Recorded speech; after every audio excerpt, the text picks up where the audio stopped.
Bismillahirrahmanirrahim. Assalamualaikum warahmatullahi wabarakatuh.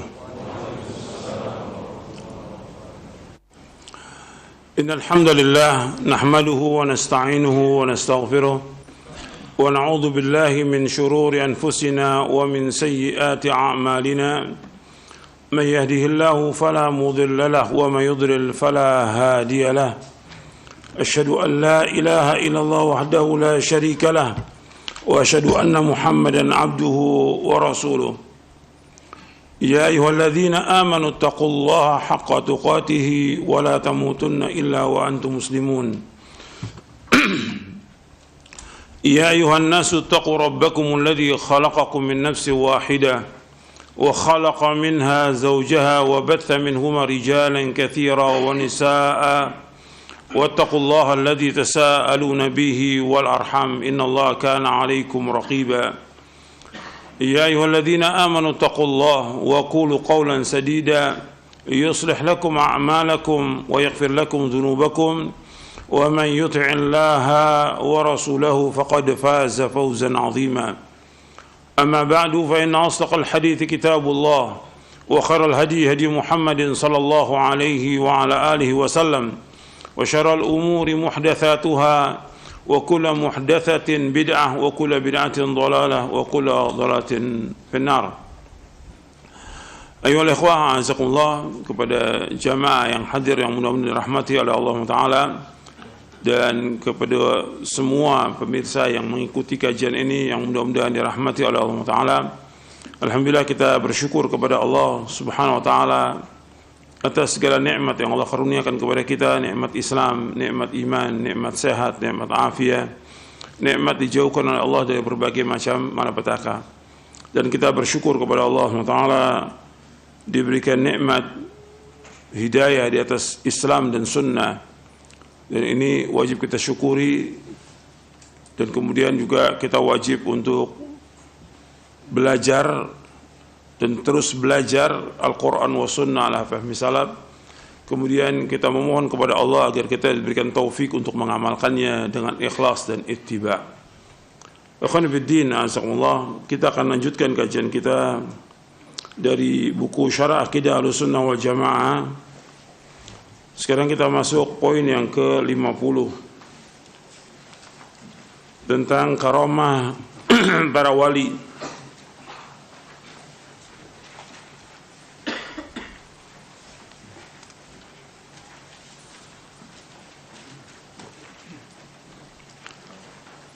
Karamah para wali ini dibahas oleh para ulama dalam kitab-kitab akidah, karena ada sebagian dari kelompok yang sesat yang mengingkari tentang karamah para wali ini, apakah itu dari Jahmiyah, Mu'tazilah, dan yang lainnya. Karamah para wali karamah artinya kemuliaan. Karuma yakrumu karamatan, itu diddul ihana. Karamah artinya kemuliaan yang Allah berikan kepada al-awliya, para wali. Yang dikatakan wali adalah orang yang beriman kepada Allah, orang yang bertakwa kepada Allah, itu dikatakan wali.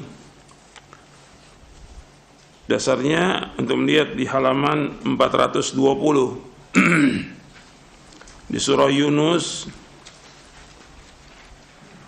ayat 62 ayat 63. Allah berfirman, ala inna awliya Allahi la khawfun alaihim wa lahum yahzanun alladzina amanu wa kanu yattaqun. Ketahuilah, sesungguhnya wali-wali Allah itu tidak ada rasa takut pada mereka dan mereka tidak bersedih hati. Siapa wali Allah itu? Yaitu orang-orang yang beriman dan senantiasa bertakwa. Jadi yang dikatakan wali itu orang beriman dan dia bertakwa kepada Allah, itu wali.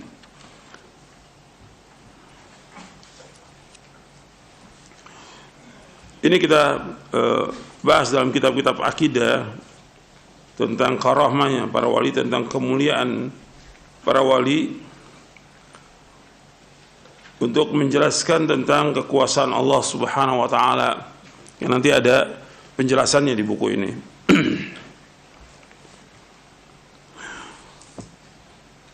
Jadi karamah para wali, keutamaan yang diberikan oleh Allah kepada orang-orang yang beriman dan orang-orang bertakwa. Tapi bukan berarti satu keharusan kalau orang yang beriman bertakwa mesti ada karamah, tidak. Ribuan sahabat adalah orang-orang yang saleh, mereka semua wali-wali Allah. Para sahabat semuanya radhiyallahu anhum ajma'in, semuanya adalah wali-wali Allah, semua para sahabat. Tapi yang mendapatkan karamah hanya berapa orang aja gitu.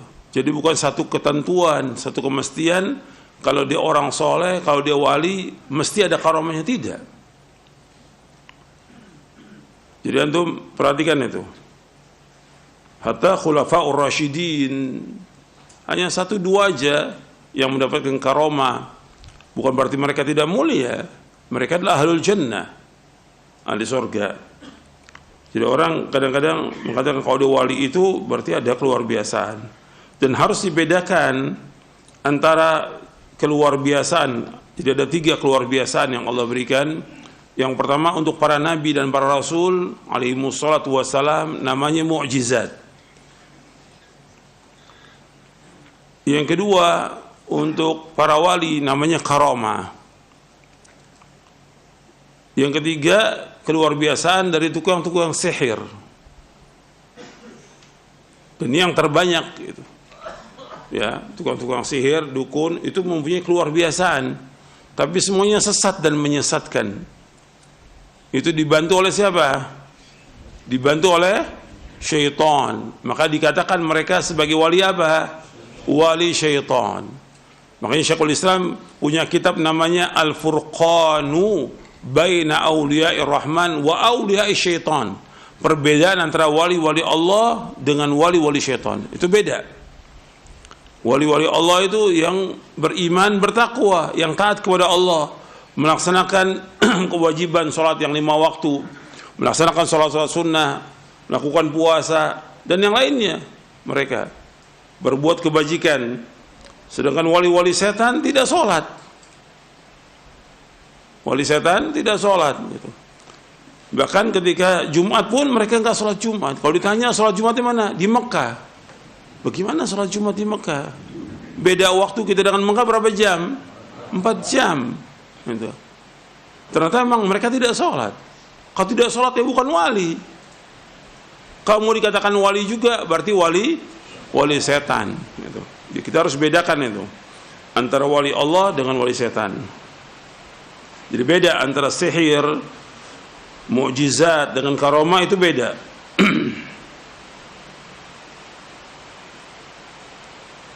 Dan karamah diberikan oleh Allah Subhanahu wa taala kepada orang tertentu dan gak bisa dipelajari.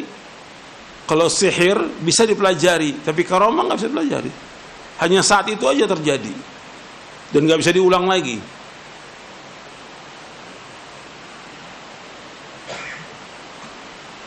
Termasuk dari prinsip Ahlussunnah wal Jamaah, yaitu membenarkan, mempercayai karamah para wali dan apa yang Allah tunjukkan melalui mereka dari hal-hal yang luar biasa. Saya ulangi lagi. Kalau yang nggak bawa kitab, coba lihat kepada temannya. Yang nggak bawa kitab, lihat sama temannya. Nanti besok-besok bawa kitab.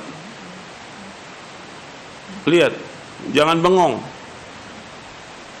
Kalau antum bengong, asal di luar. Termasuk dari prinsip Ahlussunnah wal Jamaah, yaitu membenarkan, mempercayai karamah para wali dan apa yang Allah Azza wa Jalla tunjukkan melalui mereka dari hal-hal yang luar biasa.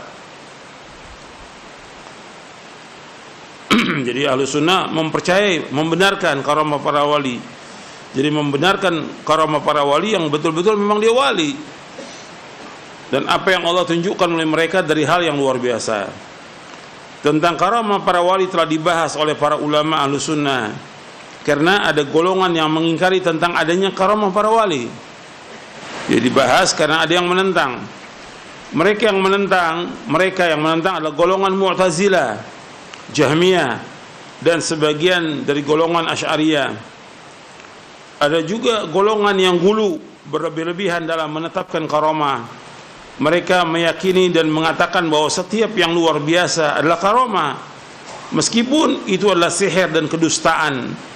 Mereka adalah golongan tarekat sufiyah dan penyembah kubur. Dan ini yang terbanyak di Indonesia ini. Yang terbanyak di Indonesia yang seperti ini.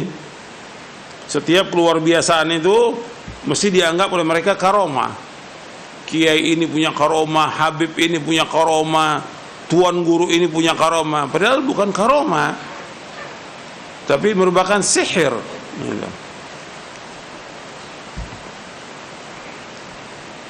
Dan juga mereka dukun.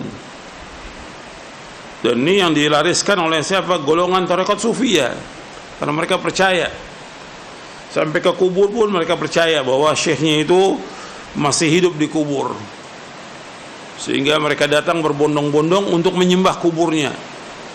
Ini semua kesyirikan, dan ini syirkun akbar. Adapun Ahlus Sunnah wal Jamaah menetapkan karamah para wali sesuai dengan ketentuan Al-Quran dan As-Sunnah. Adapun Ahlus Sunnah wal Jamaah menetapkan karamah para wali sesuai dengan ketentuan Al-Quran dan Sunnah Nabi SAW yang sahih. Yang dimaksud dengan karamah adalah apa yang Allah Subhanahu wa ta'ala karuniakan melalui tangan para walinya yang mukmin, berupa keluar biasaan seperti ilmu, kekuasaan, dan lainnya. Misalnya makanan yang Allah berikan kepada Maryam bintu Imran. Nanti antum lihat di surah Ali Imran ayat 37 sampai ayat 40. Antum lihat ayatnya. Di sini ada ini, di ayat 37-nya.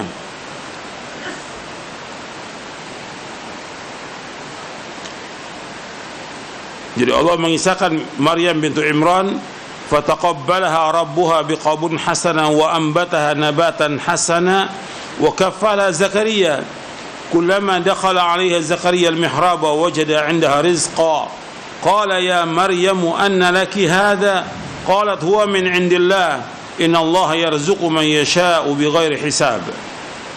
Maka Allah menerimanya dengan penerimaan yang baik, membesarkannya dengan pertumbuhan yang baik, dan menyerahkan pemeliharaan kepada Zakaria. Setiap kali Zakaria masuk menemuinya di mihrab, itu kamar khusus untuk ibadah, maka Zakaria mendapati makanan di sisinya. Maka Zakaria berkata, wahai Maryam, dari mana ini?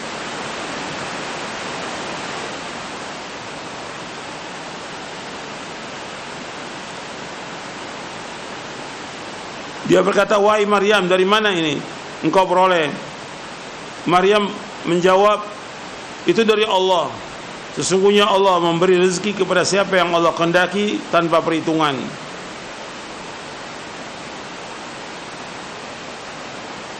Di sini antum perhatikan bahwa ketika Maryam ditanya, qala ya Maryamu anna laki hada, wahai Maryam, dari mana ini? Maka Maryam menjawab, ini dari sisi Allah Taala. Allah memberikan rezeki kepada siapa yang Allah kehendaki tanpa hisab. Arti Maryam bukan seorang nabi, karena nggak ada nabi perempuan, nggak ada nabi perempuan atau rasul perempuan, nggak ada. Tapi dia sebagai wali Allah. Jadi setiap Nabi Zakaria masuk mesti ada makanan. Ini dari mana? Dari Allah SWT. Ini menunjukkan kepada karamahnya Maryam.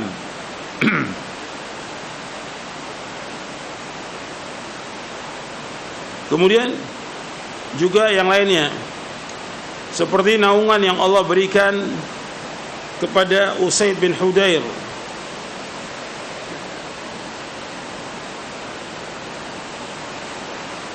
Naungan yang Allah Azza wa Jalla berikan kepada Usaid bin Hudayr ketika membaca Al-Quran. Usaid bin Hudayr radhiyallahu anhu seorang sahabat. Jadi ketika dia membaca Al-Quran, Allah memberikan naungan kepadanya. Hadis ini sahih, diriwayatkan oleh Imam Muslim. Serta berita-berita mengenai para pemuka dari umat ini, yaitu para sahabat, tabi'in, dan generasi yang berikutnya dari umat Islam. Karamah tersebut akan tetap ada pada umat ini sampai datangnya hari kiamat. Arti karamah itu akan tetap ada, dan karamah itu diberikan kepada orang yang soleh, diberikan kepada orang yang bertakwa, diberikan kepada orang yang beriman. Karamah itu tidak akan diberikan kepada orang fasik, tidak.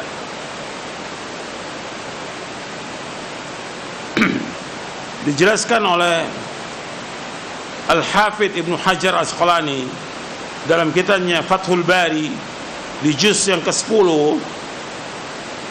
Itu dinukil dari Imam Al-Haramain tentang ijma' bahwasanya sihir itu tidak akan muncul kecuali dari orang fasik, dan karamah tidak akan muncul dari orang fasik. Jadi kata Imam Haramain, dinukil oleh Al-Hafidh Ibnu Hajar Al-Asqalani dalam kitabnya Fathul Bari di juz yang ke-10, cetakan Darul Fikr, bahwa sihir tidak akan muncul kecuali dari orang fasik, dan karamah tidak akan muncul atas orang fasik. Jadi sihir tidak akan muncul melainkan dari orang fasik, dan karamah tidak akan muncul atas orang fasik. Artinya karamah itu mesti timbulnya dari orang soleh, karamah mesti timbul dari orang yang beriman, karamah mesti timbul dari orang-orang yang bertakwa. Tapi ini bukan satu ketentuan kalau dia beriman, bertakwa itu mesti ada karamah, tidak. Karena ribuan sahabat tidak ada karamah, ribuan sahabat. Kemudian saya lanjutkan. Berkata Syekh Abdul Aziz bin Abdullah bin Baz rahimahullah, untuk melihat di halaman 419, Syekh Abdul Aziz bin Abdullah bin Baz menjelaskan mengenai perbedaan antara mukjizat dan karamah, serta keadaan syaitaniah yang luar biasa melalui tangan tukang-tukang sihir atau tukang mengecohkan umat, yaitu bahwa mukjizat merupakan karunia Allah Azza wa Jalla yang diberikan kepada para rasul dan para nabi alaihi wassalatu wassalam berupa keluar biasaan. Mukjizat digunakan untuk melawan orang-orang yang menentang para nabi alaihi wassalatu wassalam. Jadi mukjizat digunakan untuk melawan orang-orang yang menentang para nabi alaihi wassalatu wassalam, untuk mengujinya dan untuk mengabarkan diutusnya mereka oleh Allah Subhanahu wa taala, serta untuk menguatkan dakwah para nabi dan para rasul alaihi wassalatu wassalam. Seperti kisahnya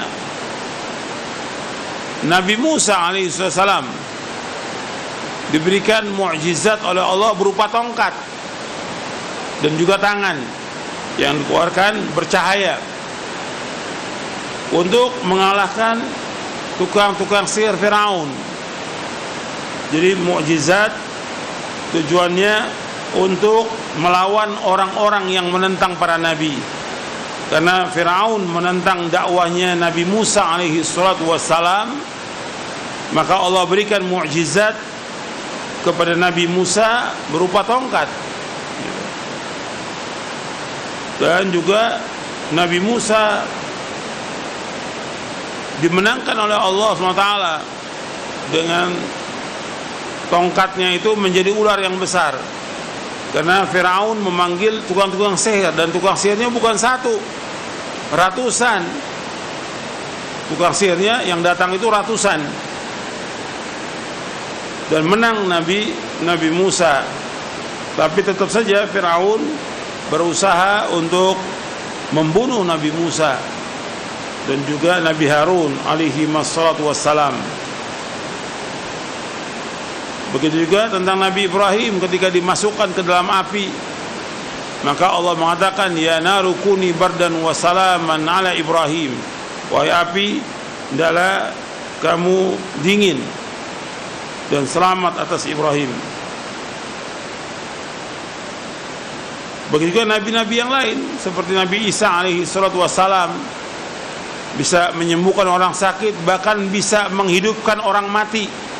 Nabi Isa alaihi salatu wassalam mempunyai mukjizat bisa menghidupkan orang mati, dan Allah abadikan dalam Al-Quran, di dalam surah Ali Imran dan juga dalam surah Al-Ma'idah. Kemudian di antara mukjizat Nabi Muhammad SAW yang paling banyak mukjizatnya Nabi SAW, puluhan, mungkin juga lebih dari 100 mukjizatnya Nabi Muhammad SAW. Di antaranya pada waktu di Mekah terbelahnya bulan, karena orang-orang musyrik Mekah mau beriman tapi buktikan mukjizat. Kemudian Nabi membelah bulan itu menjadi terbelah di saat malam bulan purnama, tapi tetap aja mereka nggak beriman. Jadi bulan itu pernah terbelah, dan Allah sebutkan dalam Al-Quran, iqtarabatis sa'atu wan syaqqal qamar. Iqtarabatis sa'ah, sudah dekat kiamat, wan syaqqal qamar, dan bulan sudah terbelah. Begitu juga turunnya Al-Quran. Ini mukjizat yang paling besar, yaitu turunnya Al-Quranul Karim. Kemudian rintihan batang kurma, keluarnya air dari sela-sela jari tangan Rasulullah SAW, dan mukjizat yang lain yang sangat banyak. Syarat diberikannya karomah, yaitu orang yang diberi karomah tersebut istiqamah dalam iman dan mengikuti syariat. Syarat diberikannya karomah, yaitu orang yang diberi karomah tersebut istiqamah dalam iman dan mengikuti syariat. Jika tidak demikian, maka yang berlaku padanya adalah keluar biasaan wali-wali syaitan.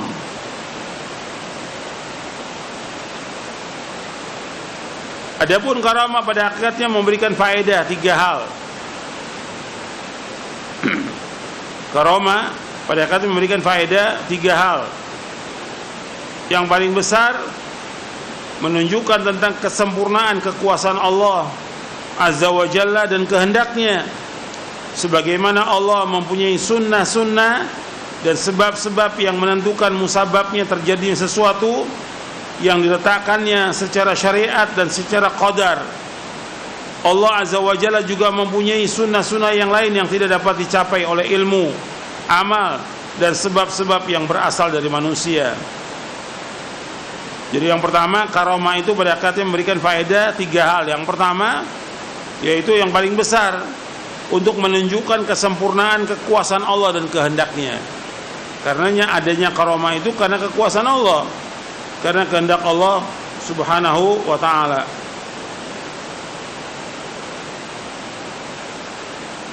Dan ini contoh banyak ya, kekuasaan Allah yang diberikan kepada hambanya.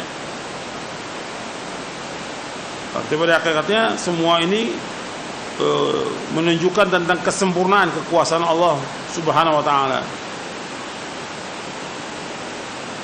Yang kedua, bahwa terjadinya karamah untuk para wali pada hakikatnya adalah mukjizat untuk para nabi alaihi wassalatu wassalam. Karena karamah-karamah itu tidak akan diperoleh mereka melainkan dengan sebab keberkahan mengikuti nabi mereka, yang dengan mereka telah memperoleh kebaikan yang banyak. Artinya yang kedua, karamah itu yang diberikan kepada para wali pada hakikatnya mukjizat nabi. Karena karamah nggak akan diperoleh melainkan karena sebab mereka mengikuti nabi-nabi yang dari setiap umat ada orang yang diberikan karomah karena mengikuti nabinya. Kalau ada di umat Islam ini yang mendapatkan karomah karena mereka mengikuti Nabi Muhammad sallallahu alaihi wasallam.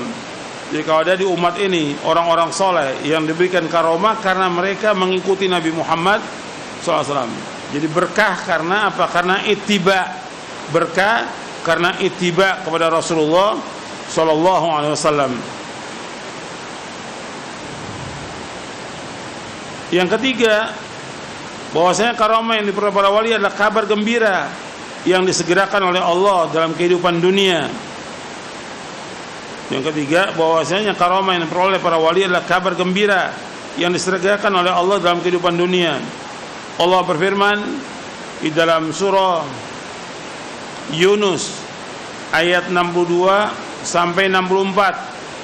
Allah berfirman, ala inna awliya Allah la khawfun alaihim wa la hum yahzanun alladzina amanu wa kanu yattaqun lahumul bushra fil hayatid dunya wa fil akhirah la tabdila li kalimatillah dzalika huwal fawzul azim. Ingatlah, wali-wali Allah itu tidak ada rasa takut pada mereka dan mereka tidak bersedih hati, yaitu orang-orang yang beriman dan senantiasa bertakwa. Bagi mereka berita gembira dalam kehidupan dunia dan akhirat, tidak ada perubahan bagi janji Allah. Demikian itulah kemenangan yang besar. Artinya Allah menyebutkan di sini bahwa para wali itu adalah orang yang tidak takut kepada Allah.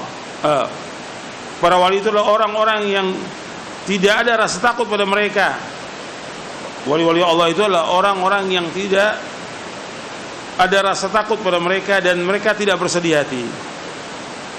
Kalau wali Allah adalah orang yang takut kepada Allah, tapi maksudnya mereka tidak takut dengan keadaan yang mereka hadapi dalam kehidupan ini. Mereka nggak takut dan mereka tidak bersedih hati, yaitu orang-orang yang beriman dan senantiasa bertakwa.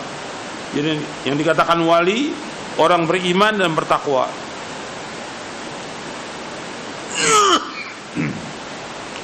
Bagi mereka berita gembira dalam kehidupan dunia dan akhirat. Artinya ini merupakan sesuatu kabar yang disegerakan oleh Allah, karena mereka adalah orang-orang soleh, diberikan oleh Allah kemuliaan dengan karomah. Dan juga nanti di akhirat tidak ada perubahan bagi janji Allah. Demikianlah itu kemenangan yang besar. Di dalam ayat ini Allah mengatakan wali Allah adalah orang-orang yang beriman kepada Allah dan bertakwa. Dalam ayat ini dikatakan wali Allah adalah orang-orang yang beriman kepada Allah dan bertakwa. Dalam ayat ini juga disebutkan tentang kabar gembira. Menurut pendapat sebagian ahli tafsir, yaitu yang menunjukkan kepada kewalian mereka dan akibat yang baik bagi mereka, diantaranya adalah karomah. Ini dalam kitab At-Tanbihat Al-Latifah ala Mahtawat alaihi al-Aqidah Al-Wasitiyah oleh Syekh Abdurrahman bin Nasir As-Sa'di rahimahullah. Aqidah Al-Wasitiyah tulisannya Syekhul Islam Ibnu Taimiyah, tapi syarahnya banyak, diantaranya At-Tanbihat Al-Latifah yang ditulis oleh Syekh Abdurrahman bin Nasir As-Sa'di. Terkadang karomah itu berupa cobaan,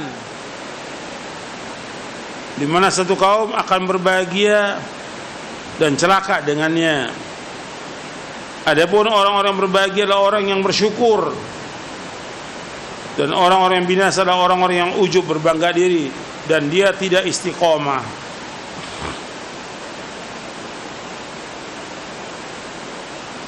Imam At-Tahawi rahimahullah mengatakan orang mukmin semuanya adalah wali Allah. Yang paling mulia di sisi Allah adalah yang paling taat kepada Allah dan yang paling bertakwa.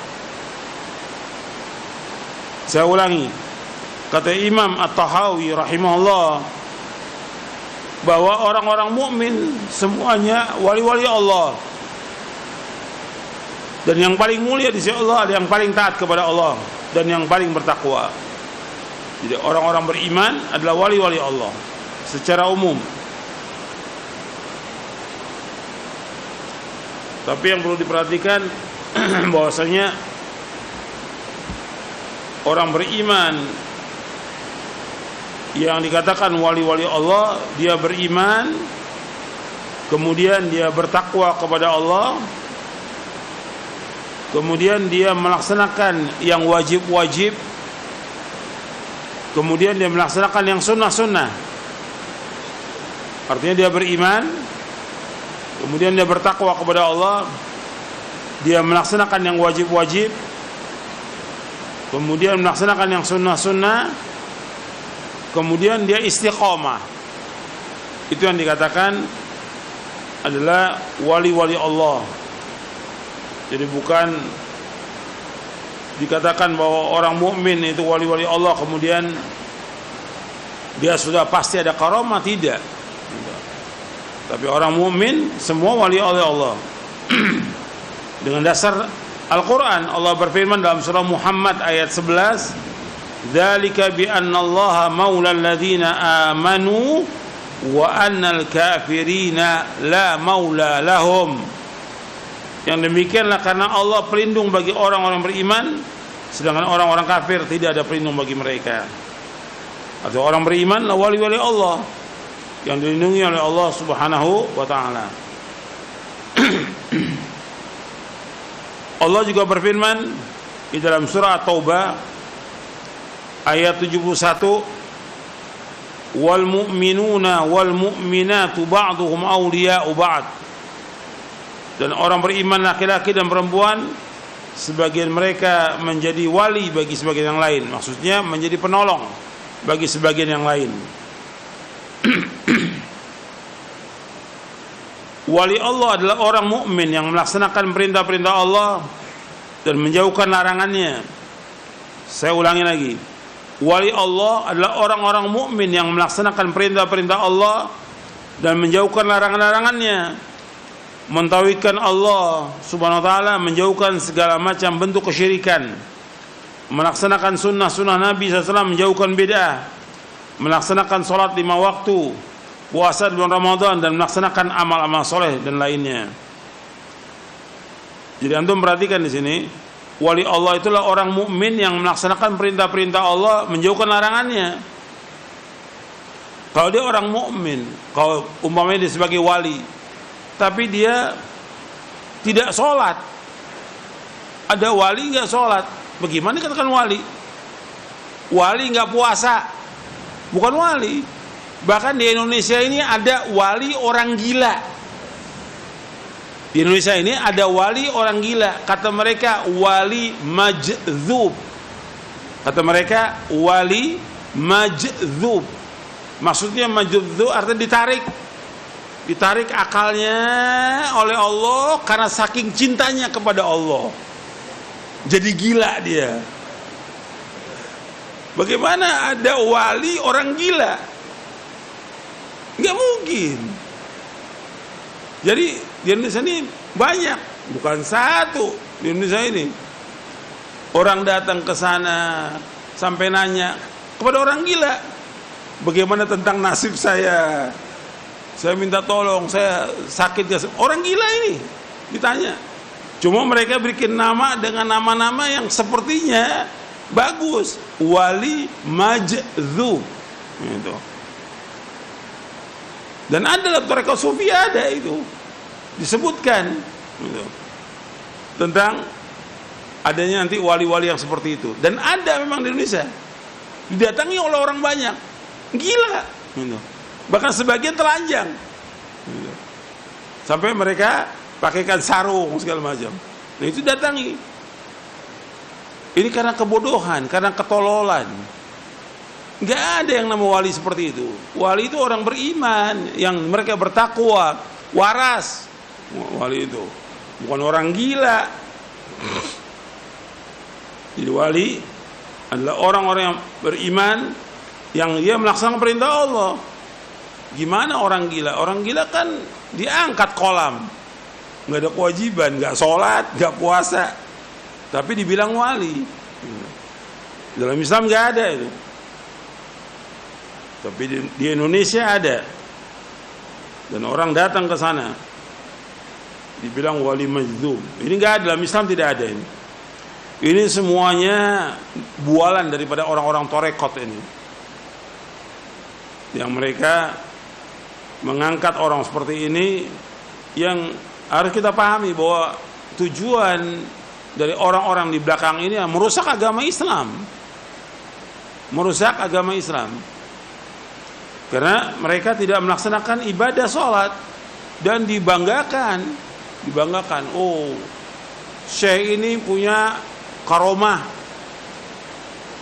Habib ini punya karomah, Kiai ini punya karomah.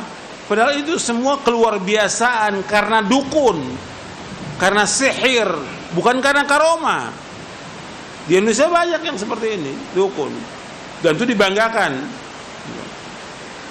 Dalam Islam nggak ada. Dan cerita-cerita yang disampaikan kepada murid-muridnya, yang sampai kepada kita, semua cerita bohong. Maka dikatakan apa? Khurafat. Khurafat, cerita bohong. Dia bisa jalan di air, dia bisa terbang, nggak boleh dipercaya. Itu semuanya bohong. Dan nanti akan ada itu di bab selanjutnya, nanti akan ada tentang hakikat dan syariat. Seperti disebutkan, antum lihat di halaman 425. Di halaman 425. 424, 425. 424, 425. Kata Yunus bin Abdul A'la As-Sadafi rahimahullah, wafat tahun 264 Hijriah, pernah menyatakan, aku berkata kepada Imam Syafi'i, aku mendengar sahabat kita Al-Laits bin Sa'ad mengatakan bahwa apabila kita melihat seorang yang bisa berjalan di atas air, janganlah kita langsung menganggapnya sebagai wali Allah sebelum kita mengukur amalannya dengan Quran dan Sunnah. Kata Imam Syafi'i rahimahullah, menanggapi ucapan itu kurang. Artinya nggak salah, ucapan itu benar, nggak salah, cuma kurang. Lalu beliau menambahkan, bahkan jika kalian menyaksikan seorang dapat berjalan di atas air atau terbang di udara sekalipun, jangan kalian menganggap dia sebagai wali sebelum kalian mengukur amalannya dengan Quran dan Sunnah. Tolak ukurnya Quran dan Sunnah.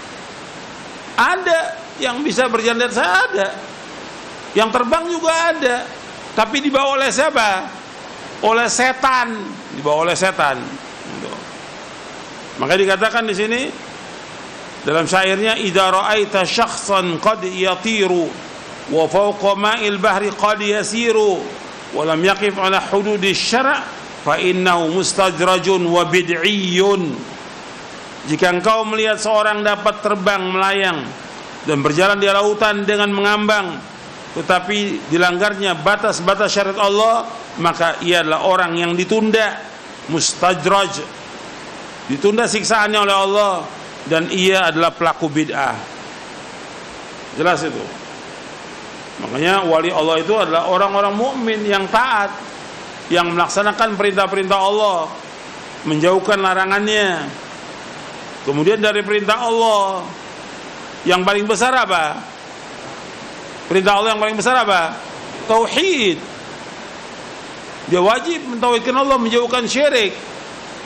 Kalau dia masih menyembah kubur, percaya kepada jimat-jimat, ya bukan wali dia. Dia dukun. Dia wajib mentauhidkan Allah, dan dia wajib menjauhkan segala macam bentuk kesyirikan. Kemudian juga dia melaksanakan sunnah Nabi, menjauhkan bid'ah, melaksanakan sholat yang 5 waktu. Nah, ini ukuran, ini tiang agama. Ukurannya sholat, tiang agama. Karena ini jelas dilihat oleh semua orang. Karena ketika dia dikatakan orang beriman, harus dibuktikan imannya dengan dia sholat. Sholat bagi laki-laki di mana? Di masjid. Tapi orang-orang yang dibilang wali-wali ini tidak pernah muncul di masjid. Sampai Jumat pun dia tidak muncul. Sampai Jumat itu nggak muncul di masjid. Antum bisa buktikan deh, di mana ada wali atau kiai atau habib yang dibilang dia sebagai wali, antum buktikan ke tempatnya, di daerahnya. Nggak sholat Jumat dia. Ketika ditanya kepada murid-muridnya, kenapa dia nggak sholat? Dia sudah wali. Ya wali, justru wali melaksanakan sholat. Kalau wali yang nggak sholat, ya bukan wali, wali setan dia. Bahkan sebagian ulama mengatakan kafir, orang meninggalkan sholat kafir. Sebagian ulama. Jadi ini sholat termasuk ukuran itu. Dan sebagian besar mereka nggak sholat. Sebagian besar nggak sholat. Jadi orang-orang yang dibilang wali di Indonesia ini nggak sholat. Atau Jumat mereka nggak sholat. Jadi perbuatan dosa besar. Yang paling besar, meninggalkan sholat, perbuatan dosa besar yang paling besar, meninggalkan sholat. Kemudian puasa di bulan Ramadan. Ini juga ukuran juga. Karena bersama kaum muslimin. Nah mereka kalau Ramadan nggak puasa, wali-wali ini yang dianggap wali oleh mereka nggak puasa. Antum bisa buktikan di tempatnya, di daerahnya, atau di rumahnya. Yang dikatakan wali-wali ini, yang banyak disebutkan di Indonesia ini, wali ini, Habib ini, antum bisa buktikan. Ramadan nggak puasa dia, nggak puasa. Dan ini semua bisikan setan, bukan wali Allah. Mereka udah wali setan. Kemudian wali Allah itu juga melaksanakan amal-amal saleh.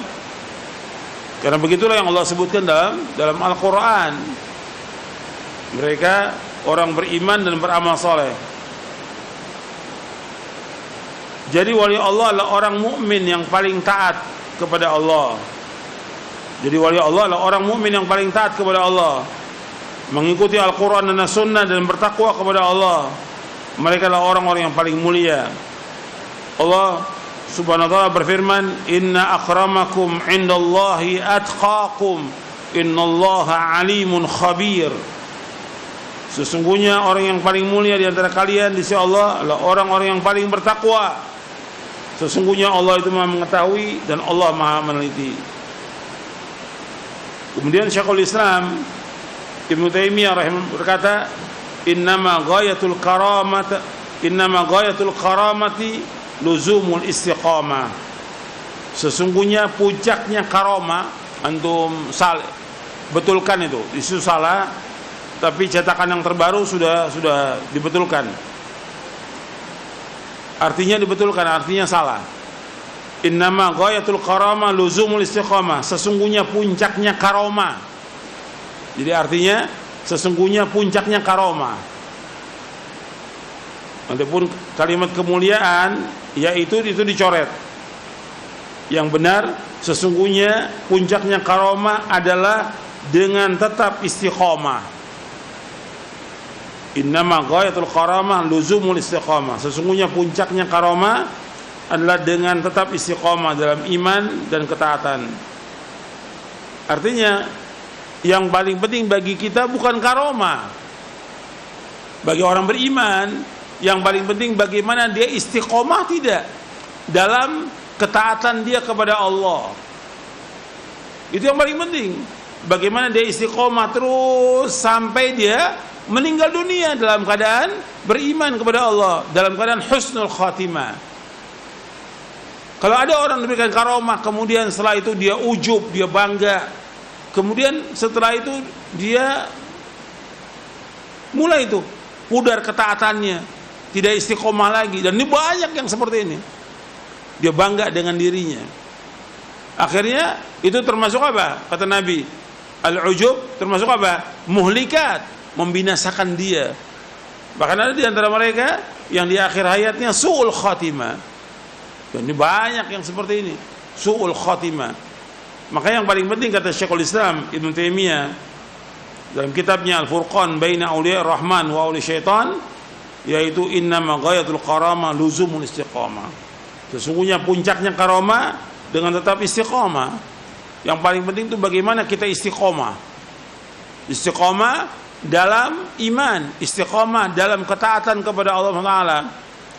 Seperti sekarang, ya, sudah selesai Ramadan. Bagaimana kita menjaga amal-amal soleh kita? Istiqamah. Seperti kita puasa di bulan Ramadan. Selesai Puasa Ramadan bukan kemudian selesai. Ada lagi sunnah-sunnah yang kita laksanakan. Seperti apa? Puasa apa? Syawal. Karena Nabi menyebutkan demikian, man shama ramadhana summa atba'u sitan min syawal kana kasiyamid dahr.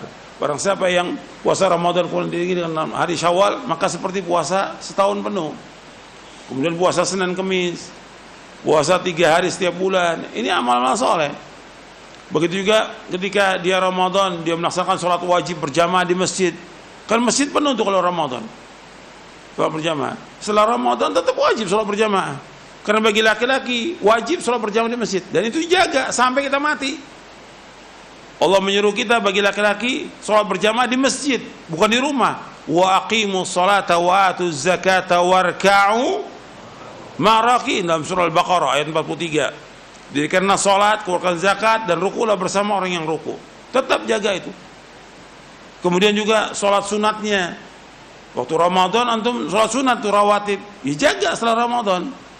2 rakaat sebelum subuh, 4 rakaat sebelum zuhur, 2 rakaat ba'da zuhur, 2 rakaat ba'da maghrib, 2 rakaat ba'da isya, 12. Barang siapa yang menjaga 12 rakaat, maka dijamin dengan sorga. Jaga itu, jangan tinggalkan itu. Kemudian sholat malam, antum tarawih 11. Ya apa setelah Ramadan kemudian nggak tarawih lagi, antum sholat tahajud. Tetap jaga itu. Makanya Nabi menegur seorang sahabat. Teguran ini sebagai celaan dan juga teguran buat kita semua. Kata Nabi kepada seorang sahabat, ya Abdullah, la takun mithla fulanin kana yaqumul laila fataraka qiyamal lail. Muttafaqun alaih. Wahai Abdullah, janganlah engkau seperti si fulan. Tadinya rajin sholat malam, sekarang ditinggalkan sholat malam. Setelah Ramadan, udah gak sholat malam lagi. Mesti jaga itu sholat malam, terus. Dan Nabi menjaga sholat malam. Para sahabat menjaga sholat malam. Terus. Gitu. Dan itu merupakan kebaikan. Dan afdalus sholah ba'dal faridati sholatul lail. Sholat yang paling utama setelah yang wajib sholat malam. Jaga itu sholat malam. Dikerjakan semua karena Allah. Kemudian juga amal-amal soleh yang lain seperti sedekah, seperti membaca Al-Quran. Antum jangan tinggal baca Al-Quran. Paling enggak minimal 1 hari 1 juz. 1 hari. Yang menyuruh baca 1 hari 1 juz adalah siapa? Rasulullah SAW. Iqra'ul Quran fi syahrin. Hatamkan Quran selama 1 bulan. Iqra'hu fi 20 laila. Baca selama 20. Artinya 1 hari 1,5 juz. Iqra'u fi 10. Baca, hatamkan selama 10 hari. Berarti sehari 3 juz. Jadi terus baca itu Al-Quran tiap hari. Jadi bukan Ramadan aja baca Quran. Tiap hari baca Quran. Dan kita jaga tuh istiqomah. Kemudian juga amal-amal soleh yang lain yang biasa kita lakukan, jaga istiqomah. Yang penting itu bagaimana kita istiqomah. Terus. Dan keutamaan istiqomah itu luar biasa. Keutamanya sangat banyak, puluhan keutamaan. Bahkan Allah menyebutkan dalam surah Fussilat, innal ladzina qalu rabbuna Allah thumma istaqamu tatanazzalu alaihimul malaikatu alla takhafu wa la tahzanu wa abshiru bil jannati allati kuntum tu'adun. Itu antum lihat, karena antum lihat nih ayatnya tentang orang-orang yang istiqomah. Kita harus jadi orang yang istiqomah. Bukan habis Ramadan ditinggalkan semuanya. Sampai baca Quran nggak baca Quran lagi. Salat malam ditinggalkan. Tuh lihat surah Fussilat, surah 41 ayat 30 sampai ayat 32. Allah berfirman, innal ladzina qalu rabbuna Allah tsumma istaqamu tatanazzalu alaihimul malaikatu alla takhafu wa la tahzanu wa abshiru bil jannati allati kuntum tu'adun. Nahnu awliya'ukum fil hayati dunya wa fil akhirah wa lakum fiha ma tashtahi anfusukum wa lakum fiha ma tad'un nuzulan min ghafur rahim. Sesungguhnya orang-orang yang berkata, Rabb kami lah Allah, kemudian istiqamah, maka akan turun bagi mereka, maka akan turun atas mereka malaikat-malaikat yang mengatakan, jangan kalian takut, jangan duka cita, dan bergembira kalian dengan sorga yang dijanjikan kepada kalian. Kami wali-wali kalian di dalam kehidupan dunia dan juga di akhirat. Atau para malaikat mengatakan, kami wali kalian dalam kehidupan dunia dan akhirat. Bagi kalian apa yang kalian sukai di sorga itu, dan bagi kalian apa yang kalian harapkan di sorga itu, merupakan hidangan dari Allah SWT yang maha pengampun dan juga maha penyayang. Ini semua pemberian Allah, rezeki dari Allah SWT. Jadi orang-orang yang istiqomah itu dalam kehidupan dunia ini, yang pertama disebutkan di sini, turun malaikat kepada mereka. Yang kedua, yaitu malaikat mengatakan, jangan kalian takut, jangan duka cita. Artinya mereka tidak takut dan tidak duka cita terhadap apa yang terjadi di muka bumi ini, nggak takut dia dan nggak duka cita. Kemudian yang ketiga, diberikan kabar gembira dengan apa? Sorga orang istiqomah itu. Dan malaikat tetap memberikan pertolongan kepada mereka, baik dalam kehidupan dunia dan juga di akhirat. Dan mereka mendapatkan semua kenikmatan di sorga. Ini orang-orang istiqomah, manfaatnya besar. Maka Nabi ketika memberikan nasihat kepada seorang, kata Nabi, kul amantu billah tsummas taqim. Katakan aku beriman kepada Allah, kemudian kalian istiqomah. Jadi istiqomah ini penting dalam kehidupan. Jadi bukannya karomah, kita bukan cari karomah, tapi bagaimana kita istiqomah di atas Islam dan Sunnah sampai kita diwafatkan oleh Allah Taala. Seperti kita belajar aja, belum tentu orang bisa istiqomah belajar Quran dan Sunnah, belum tentu. Karena nanti banyak godaannya, setan juga banyak. Kadang ada orang sekarang ngaji, belum tentu besok ngaji. Jaga istiqomah itu berat, dan perjuangan juga berat. Tapi mohon kepada Allah agar kita diberikan istiqomah. Maka di antara sahabat, di antara tabi'in yang berdoa, Allahumma anta rabbuna farzuqna al-istiqamah. Ya Allah, engkau adalah Rabb kami, berikan kepada kami istiqamah. Ada pun doa Nabi SAW yang Nabi paling sering berdoa, ya muqallibal qulub tsabbit qalbi ala dinik. Antum bisa baca dalam sujud, ya muqallibal qulub tsabbit qalbi ala dinik. Ya Allah yang membolak-balikkan hati, tetapkan hatiku atas agamamu. Ya, sampai di situ kajian kita, mudah-mudahan bermanfaat. Wassallallahu nabiyana Muhammadin sallallahu alaihi wa ala alihi wasallam. Subhanallahi bihamdik, asyhadu an la ilaha illa anta astaghfiruka wa atubu ilaik. Assalamualaikum warahmatullahi wabarakatuh.